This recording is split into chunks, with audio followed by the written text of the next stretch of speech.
Not my best lighting ever, but not my worst either. That's okay. Well, hi. I've decided to put the camera on just to chat with you.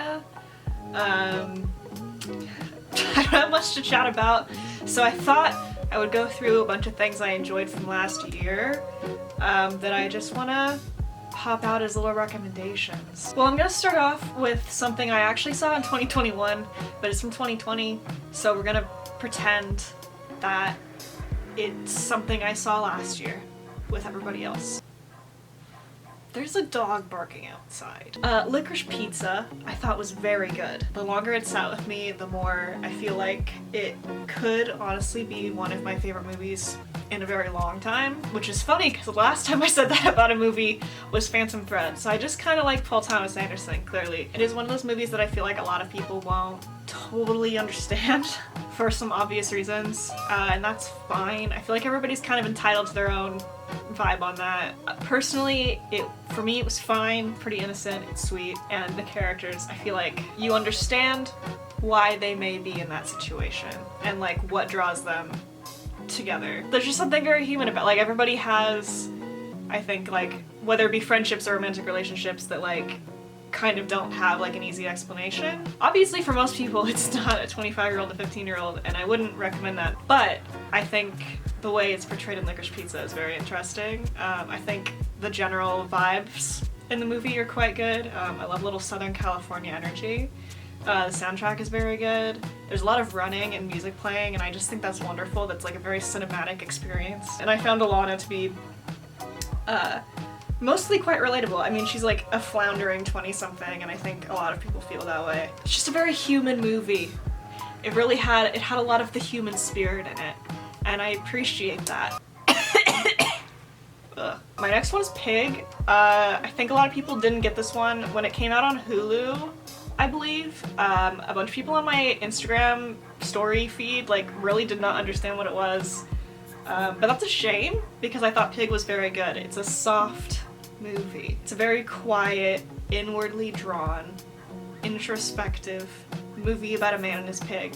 And I think that that's something that, you know, no one has done, and maybe it was necessary to do it. I know a couple people who worked on Pig because it was filmed here in Portland. That's not why I like it. I just wanted to shout that out. A little Portland energy. You can't really see it. It's too dark right now, but it's nice to see a movie that's actually good that's filmed in your hometown. It just is. Also, shout out the pig in Pig for her wonderful performance, and Nicolas Cage for his wonderful performance. I feel like he really, like, he put a lot of himself into that, you know? He seemed very emotional. That's a good thing. Sometimes he can be a little hammy, and that's like, when he knows how to dial it back, he dials it back. It's a little spicy. It's good. I love it. I also want to shout out Shiva Baby, another one where it's about a woman floundering in her 20s, and it's very relatable. And she goes to a Shiva, which for those of you who don't know, is kind of like a wake in Jewish culture. She goes, and people start asking her questions about her life that are very uncomfortable. And a lot of the movie made me really uncomfortable. I almost like feel like you could like qualify this one as a horror movie just a little bit. Like, I really enjoyed how deeply embarrassed for her it made me feel.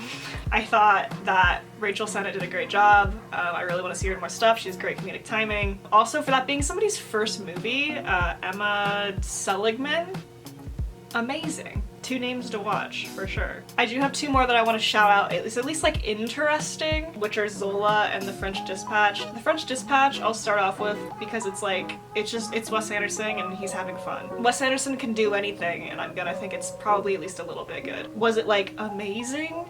Like Licorice Pizza? No, but it was quite good. And I did enjoy myself in the theaters when I watched it, so. If you're into journalism also, I recommend it. If you're into journalism, if you're a journalist or you write freelance or you work for a publication, it's quite fun for the writers out there. So, would recommend that. And then Zola, honestly I just thought was really creative. Obviously it's based on like a series of tweets, which is like something that should probably happen more just going into the future, I assume. I thought the score was really cool. It like mixes in the sounds of Twitter. Like the tweet notification sound. It's got a really fast pace. It is a little short. That's my main gripe with it. I feel like it doesn't really like explore as much of the story as it could in its runtime. And that sucks, because there's a lot to unpack. But yeah, it's a lot of fun. All the performances are great. it was just a good one. It was fun. Alright, moving on to music. For those of you that don't know, I have a film degree, so I like movies a lot, but I also write about music in my free time, freelancing. So I love music a lot. It's probably my favorite thing on planet Earth. My first thing I want to shout out is the Charlie XCX singles that came out, New Shapes and Good Ones. If you know anything about me, you know that I love Charlie. She's my favorite artist. I have a lot of love for Charlie.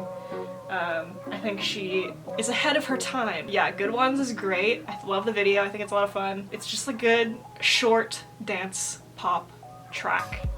It does no more or no less than it needs to. It's a great song. And the New Shapes, the collaboration with Christine and the Queens and Carolyn Polachek, really soars beyond, for me at least. It's very like 80s inspired. It's got the synths, like a fun, pretty bridge with Carolyn Polachek. I just think it's great. There's like some bits at the end where they're like, Charlie like calls out all their names. I just think that's so fun. I love it when people do that in songs. New Shapes is probably my favorite song of the year. I loved it. Also, Bunny is a Writer, Caroline Polachek, I thought was a lot of fun because it's about just going off the grid. Being a woman who goes off the grid. Don't we all want to do that sometimes? I do, at least. I want to unplug everything and just throw it. I also want to shout out, these are all my most listened to songs of the year. Do with that information what you will. I do want to specifically shout out Zola as being a song I've listened to an unnecessary amount of times for what it is. 2021 was a weird year for me because I wasn't very excited about very many albums that were coming out, but then I listened to a few that ended up sticking with me and I enjoyed a lot. So even though for me it wasn't like a big year for music, it was still like, yeah, there was some good stuff. The first one is LP by JPEG Mafia. There is an online version and an offline version. I only listened to the online version, so that's what I'm talking about. Yeah, I really like JPEG Mafia. I think no one's doing it like him. He's consistently funnier, has more unique production, just switches it up consistently than most other artists in his lane. Tyler the Creator, also I want to shout out.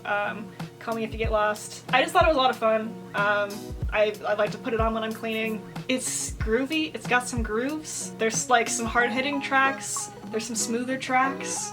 It's great. It's got everything you would want out of a Tyler album. Because for me, like, I like a lot of his like sillier stuff, but then I know a lot of people like Flower Boy, and I feel like it's like a good in-between for both groups of people.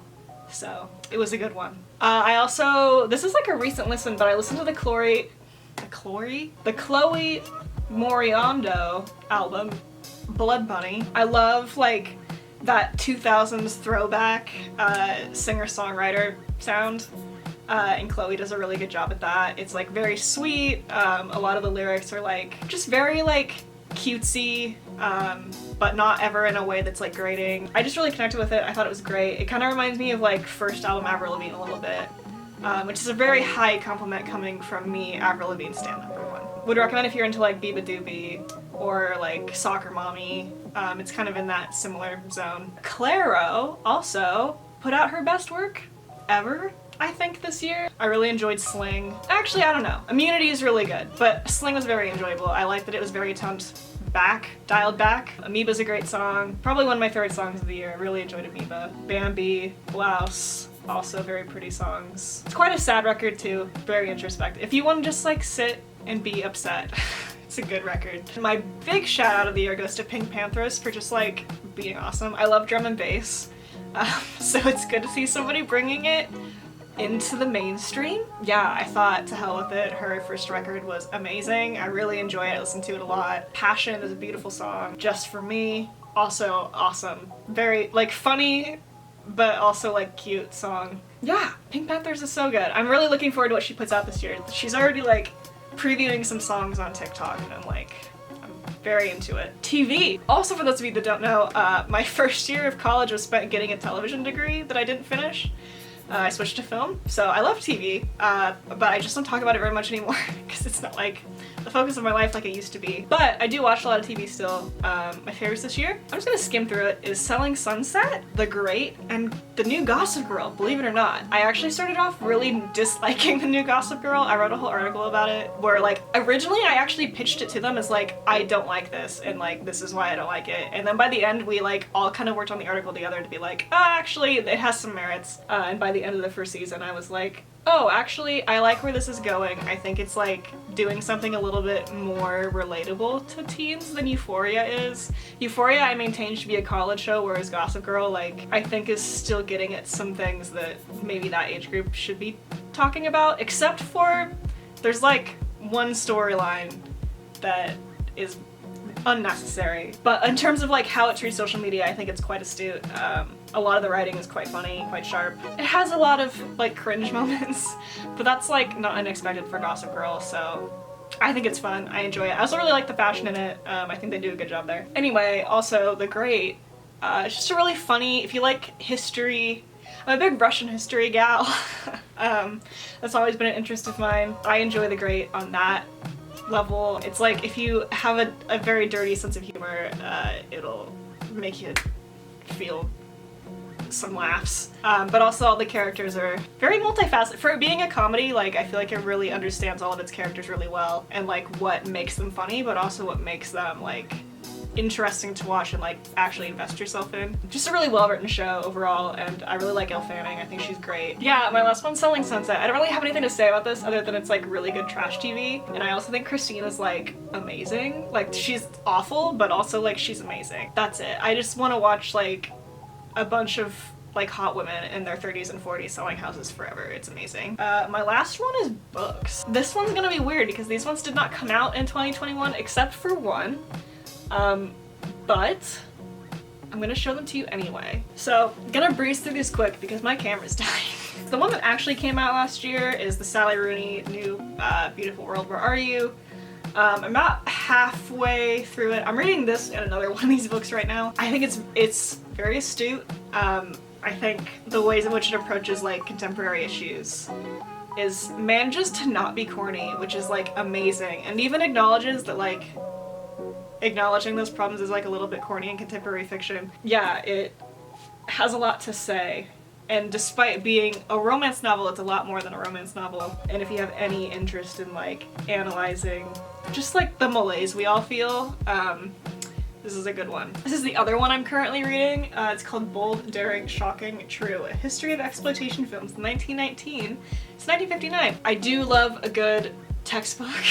This is basically, you could cite this if you wanted to. It is an educational work by Eric Schaefer. I just think like the deep, dark corners of film that nobody talks about are super interesting, and exploitation film is like definitely one of those things. If you don't know what exploitation film is, it's a very broad definition, but it could be like films depicting like sexual health, it could be films depicting like drug use and like why you shouldn't do them.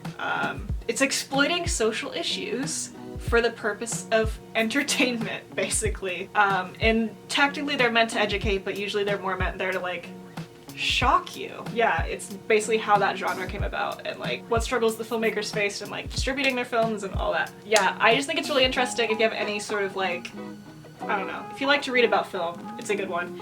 It was picked up at a used bookstore, so I don't know where you get this, if you're not lucky enough to stumble upon it at a bookstore, but it's fun. I also really like the way it's written. It's very, it's a good mix of like, this is like a dense educational topic, but also like approachable, and still like approaches its topic with like a bit of humor where needed. Also, Joan Didion. I read a lot of Joan Didion this year. This is the collection I liked the most. There's some pieces in this that I found just delightful, or as delightful as you can find Joan Didion, really. Yeah, I'm also from the West Coast, so it's nice. There's a very West Coast sensibility to Miss Didion. And I think her work still like reflects a lot of contemporary issues. The 60s and our era like reflect each other a lot. So I always feel like I come out of reading her stuff with a better understanding of like my own era, which is great. R.I.P. Joan. Also, R.I.P. Eve Babbitt. Eve Babbitt is actually my favorite writer, but I'd never read Sex and Rage. This is actually her only novel. I'd only ever read her short stories and articles before. Technically she wrote like a Fiorucci book, but like it's not long enough to be considered a novel. Anyway, Sex and Rage. I think this is great. This is one of the best books I've read in a long time. It's a very approachable writing style that's like very like matter of fact. If you like to read about writers, or if you like to read about women experiencing dark times in their lives that they don't know how to get out of, I would recommend reading Sex and Rage. I found it very relatable. I like Eve Babbitt a lot, and I'm very sad that she died. Very funny and astute woman. I keep using the word astute. Anyway, that's it. That's the things I liked for 2021. I did some awesome things this year. I went to the Bay Area twice, once with my boyfriend Lucas, once with Amelia. Enjoyed a lot of that. Saw Phoebe Bridgers with Amelia. Went to Seattle with Lucas. That was cool. That's pretty much it. The rest of it was still in a pandemic. I also moved into my own place. That's what this is. But we all know about that. I already said that on this channel, so. Anyway, that's 2021. It's a horrible way to end this video. And that's how it's gonna end though. So, goodbye.